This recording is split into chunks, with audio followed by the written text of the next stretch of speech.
বাংলাদেশের যে অবস্থা যা হচ্ছে বাংলাদেশে, ওই হিসেবে বাংলাদেশে একটি ইসলামিক রাষ্ট্র দরকার, ইসলামিক দল দরকার, ইসলামিক প্রেসিডেন্ট দরকার, ইসলামিকভাবে দেশ পরিচালনা করতে পারে এরকম একটা সরকার দরকার।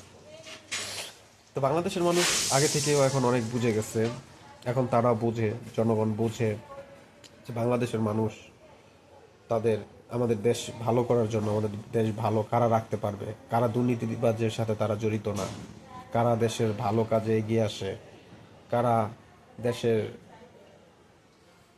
কারা চাঁদাবাজি করে না, কারা দুর্নীতিবাজ না, কারা দেশের টাকা পাচার করে অন্য দেশে পাচার করে না, দেশের টাকা দেশে রাখে, কারা চিকিৎসার জন্য দেশের বাহিরে গিয়ে যে তারা চিকিৎসা নেয় না, দেশের প্রতি তাদের ভালোবাসা আছে। দেশের মানুষ কিন্তু এখন এগুলো বোঝে।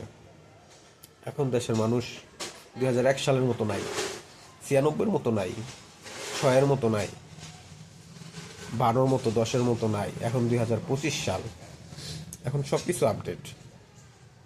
জনগণ, মানুষ, দেশের মানুষ এখন সব কিছু বুঝে।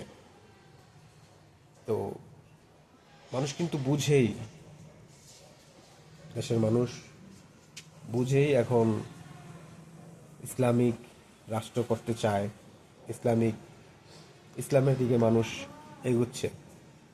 কারণ ইসলামকে মানুষ এখন ভালোবাসে, যার কারণে এই নতুন বাংলাদেশে রাজনীতিক হিসেবে নির্বাচনে, সামনের নির্বাচনে মানুষ ইসলামিক একটা রাষ্ট্র চাচ্ছে। এটা সবাই, বাংলাদেশের প্রতিটা জনগণ যাকে জিজ্ঞাসা করেন। হ্যাঁ, এর মধ্যে স্বার্থবাজ যেই দলগুলো আছে, হাতে গোনা গুটি কয়েকজন মানুষ, তারা ইসলামিক রাষ্ট্র চায় না, তারা শরিয়া আইনে বিশ্বাস করে না। কিন্তু বাংলাদেশের 99% মুসলমান রাষ্ট্রে ইসলামিক আইন সব মানুষ চায়।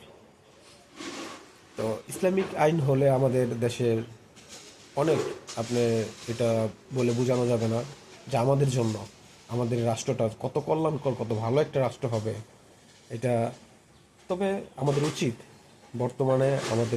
আমরা তো 96 দেখলাম, 71-এর পর থেকে 52 বছর পর্যন্ত আমরা অনেক অনেক সরকার দেখলাম, যে কটা সরকার দেখলাম, তো সবার একটা না একটা ভুল, তাদের ভুল ছিল, যে ভুলের কারণে আজকে দেশের এই পরিস্থিতিতে আমাদের পড়তে হয়েছে।